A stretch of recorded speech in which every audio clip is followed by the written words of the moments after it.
Hey guys, it's Justin again with another weathering tutorial for Tutorial Tuesday. This is going to be the third tutorial in the chipping segment of the tutorial. Quick recap if you haven't been around or maybe you just don't remember. The first one was on how to apply chips using a small brush or a modified brush. The next one was on how to use sponging, which I am not very good at, but if you use, I probably should have used a gray instead of silver, but it's pretty much the same method. Now we're going to talk about the next method, and instead of going ahead and using paints or anything like that, we're going to start this off. You can use paints before I get into this. You don't have to do exactly what I'm doing here. But this is going to be kind of a two-in-one tutorial. This is going to be how to apply a base coat using pigments. But if you don't want to do that, you can also paint your undercoat on using an airbrush or hand brushing or whatever method you decide to use. If you spray through a can, you can do that as well. So we're going to need I'm going to use three things here. So the first thing is going to be a pigment fixer. This is fantastic. You absolutely, I wouldn't say you need it, but I advise it. And then you're going to need one, but I am going to again recommend two different kinds of pigments. I'm going to use this for a rust base. You don't have to use rust. You can use a silver undercoat. You can use gray undercoat. Even using primer as your undercoat is acceptable because all things are painted using primer first, so it makes sense that sometimes primer is going to show through. Now you're going to need some napkins. It's very advised that you use napkins to do this because this gets very, very messy. So I'm going to take kind of a let's get like a sort of crappy brush, but not one that's really crappy. That'll do it. Okay, so what I'm going to do here is I'm going to just I'm going to open up my pigments. That's going to be really hard to do on camera, so please bear with me. Now I'm just going to kind of take my brush and dip it in, and you'll pull some of the pigments out with the, when you pull it out, and just kind of dab it on in certain spots. It doesn't have to be any particular pattern or anything like that. Just put it on how you feel like putting it on. But you don't want it to look too obvious, I guess would be the best way to put it. And you want kind of pigment buildup in some spots. That's okay. You don't want to brush all that off. It's nice to have that in some spots, in some areas. So again, just try and be sort of random and try and get a little bit of variation. So I'm going on first with the light so I can kind of build up the effect that I'm looking for. And get a little bit here on the back, and then we'll switch to the dark. Okay. And thank goodness for this paper towel, otherwise my entire mat would be turning orange here soon. But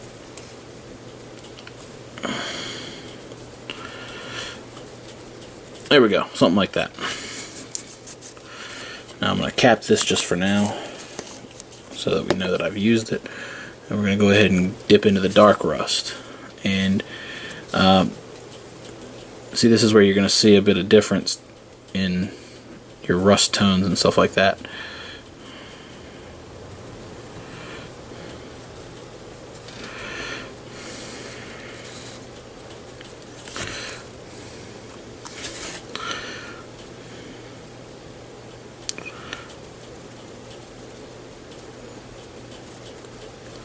This is much darker and more brown. The other one's like a kind of burnt orange color.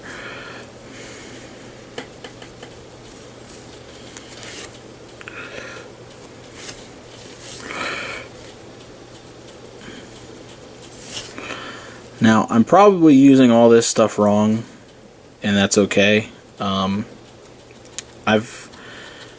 I've always kind of believed that if you're getting the effect that you want using a method that might not be, I want to say, correct, as long as you're getting the method or the effect that you want and it looks the way you want it to look, it's not a big deal. You know, don't let someone tell you that you're doing it wrong and that you should do it a certain way. I'm not saying not to try other methods and to say that you know all the time either, but you know, experiment. Find what works best for you. Find what gets you the results that you want. And, you know, if it works best, it works best. If someone's method doesn't work for you, you know, it's not your fault. Now I'm going to use a little bit of enamel thinner and clean my brush off. Now, if you don't have pigment fixer, it's recommended to use enamel thinner because the pigment fixer is enamel based, so it's going to do largely the same thing. Just I believe this works a little better because it's made to do this. So I'm not too worried about my pigments getting mixed up or anything like that. We're going to go ahead and dip the brush in there, and I'm going to go ahead and kind of dab it onto the top and just kind of drag it down. Now what this is going to do is mix the fixer with the paint pigments, and that's basically what pigments are, is unmixed paint pigments. And we're going to try and do some, just kind of follow the contour of the piece.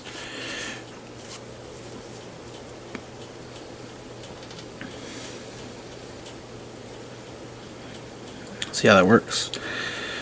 I'm getting all my tones the way that I wanted them, and all the color buildup is where I wanted it.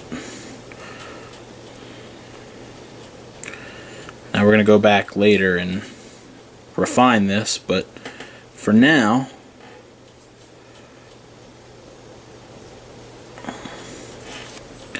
this is basically what we're trying to do.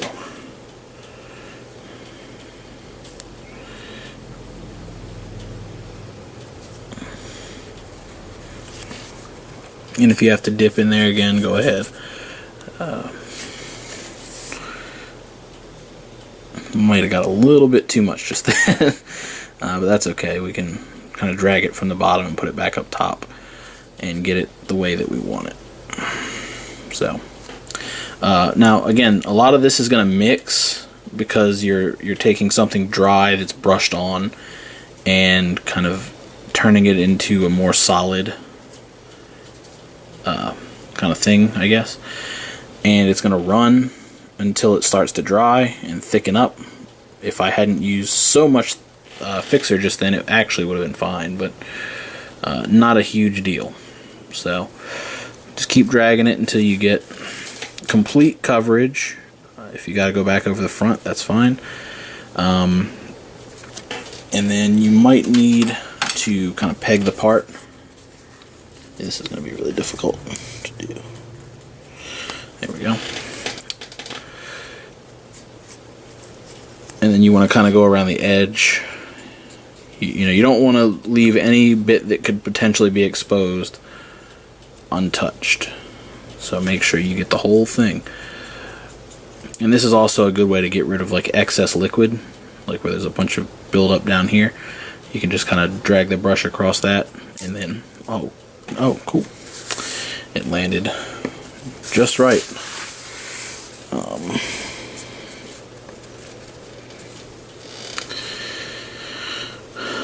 But yeah, so I'm going to go along this bottom rim here, go along this, and I'm going to make sure that none of the details are muddied or covered up. So these little panel line details here. And I'm going to try my best to keep following that same contour of the part so that it dries evenly and it dries the way that I want it to. A couple gray spots poking through.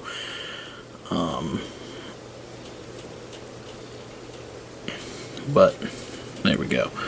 So now when this dries, I'll just take and do the same thing again, just in smaller portions, and I'll make sure I cover all my spots. So any spots that have colors through, or that has the primer poking through, I will go over that again and make sure that there's no primer sticking through on the second go through. And then the third go through, I do just a very, very light dusting of dry pigment.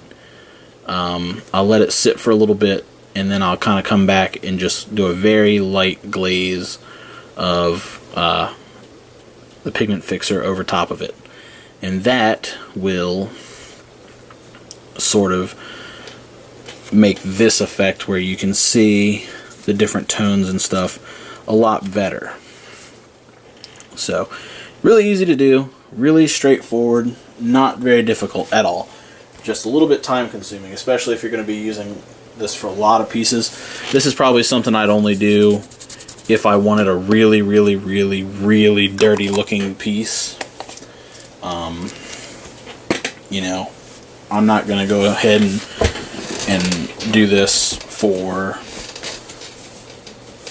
I don't know, something I'm just going to lightly weather. Because you have to consider that rust is something that's going to take a long time to accumulate on a kit or on a robot. It's not something that appears overnight, and it's not something that happens because it's been in a fight. It has a lot to do with the oxidization in the air and things like that. So it's something that just gradually happens. So I've already done the tutorial on this before, but I'm going to go over it again just so that it's covered and you can see this other method that I'm trying to cover here. So let me get my stuff and I'll be right back. Okay, so sorry about that. So with this one, we're going to do something that we've already done before, but something that you might not have seen before, if you're new here anyway. Now I've done this before on this channel, and it's a pretty common technique. And then the other one, we're going to try something a little different that you may not have seen that I've picked up. And then I'm going to show you some advantages to using pigments over spraying a base coat. So for this one, we're going to use hairspray. This is level 4 hairspray. I probably should have got like a level 3 or maybe a level 2 even. But I'm just going to go ahead and, this is as far back as I can pull this. We're just going to go ahead and put some coats on that. And that is actually going to sort of lock a little bit of that in. And we're just going to take salt and we're going to drizzle it over the corners, on the edges, places where we think wear might occur. And if you drop it from higher, there's more of a chance that it'll kind of fan out some. If you get real close, you can kind of control where the salt crystals go. But we're not going to do a ton. We don't want it to be like kind of blown out, I guess. But I do want a couple heavy spots just so I can show off some of these effects.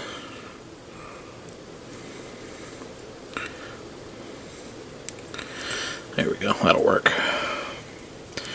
Now I'm going to go and spray this really quickly.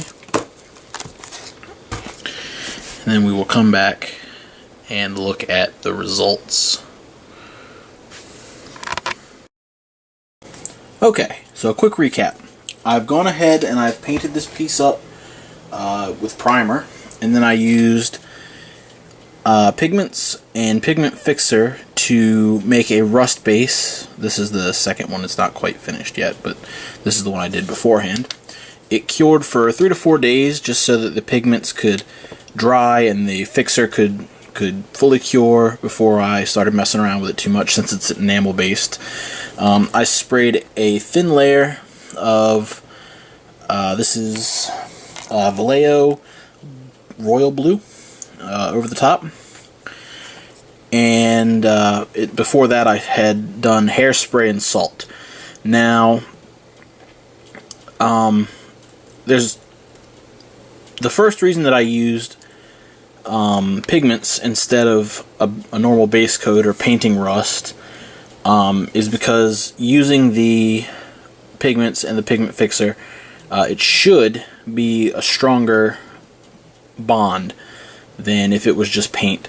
The second reason is that it looks a lot better. There's a third reason, but I won't show you that until another video. You know, it's a more finishing technique, and you'll see it. It works really well. So we're gonna go ahead, take a toothbrush and some water. This is my little water thing that I use to clean salt. That's all gross salt down there. Yuck. But we're gonna go ahead and dunk this in here, and we're gonna clean the salt off of this, and we're gonna try and scuff it in a couple different directions.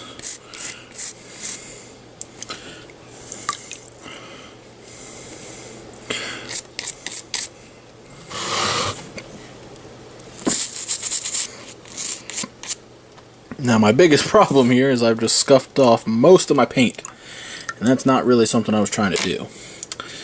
So I might have to go back and repaint this actually. Yeah, it's looking like all the paint just came off of this. So I'm not going to do this again with Vallejo, but I will say that when put to the test, the pigment is just fine. So I guess next time I do this, I'm going to go ahead and do it with with lacquers like I normally do, because they dry a little quicker, and they're quicker to work with. So yeah, I'm going to leave this in here so you guys can see what happened. So maybe give that like a day to dry rather than a couple of hours. I only let it dry for a couple of hours, so I might need a little bit more on there than that, which I think can be a little more problematic when it comes to the hairspray. I think that would be a little bit more of a problem with the hairspray than anything else, but as you can see, the pigment is just fine, so that's good at least. So I was kind of curious about how that would work, and that passed the test for sure. I was actually worried that when I did this, my chips would come off just fine, but then the pigment would come off too, because I've never actually used the pigment fixer. Normally when I use pigments, I either just brush them on and flat coat over, or I will fix them with an enamel thinner. So that worked great. So I'll be back once I've resalted and repainted this piece, and we can move on to the next and final part of the tutorial. So I will see you guys in a minute.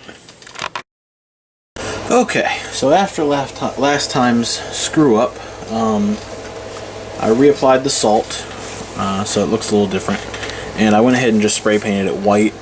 Now you don't have to dip the part in water to remove the salt. You can just kind of rub it off if you want.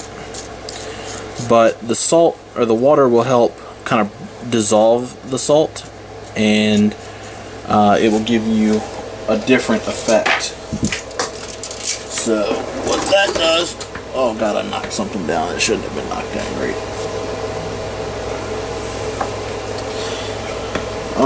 What the water will do is help you create scratches.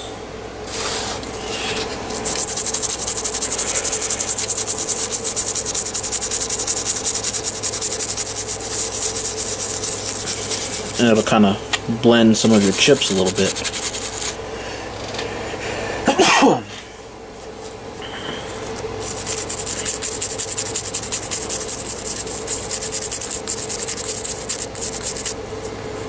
There we go.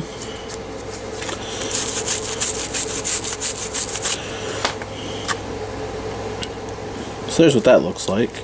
There might be some smaller chips underneath. They're not a huge deal. If you want to go back and get them, you can get them. You want to keep kind of scrubbing away, you can do that.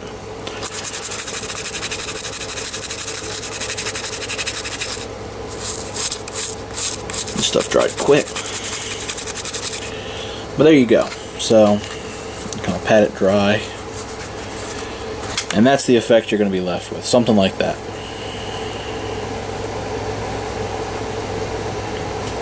Now the advantage to using salt is you're getting actual physical paint chips. These are real paint chips, so you don't have to worry about painting the effect on. You don't have to worry about any silly stuff. You can put as many layers on this as you want. You can relayer salt. You can relayer. You can prime. You can base coat with your metal or your rust or whatever. Then you can apply salt, and then you can put primer over that, and then paint over top of it, and get like a more realistic looking finish where you'll see primer sticking through as well. Or you can just do it this way. This looks fine as well. I'm actually surprised this turned out as good looking as it did, as quickly as I did it. But super easy to do. The hardest part is just kind of waiting and like not overdoing it. So, I wanted some different effects in different spots. So this is like a little larger up here, and it follows the edge a little bit, goes around the bottom. So that's it for salt weathering. We've got one more chipping method after this one, and then we can go into some other effects and different types of weathering. So hopefully you guys look forward to that. So see you soon.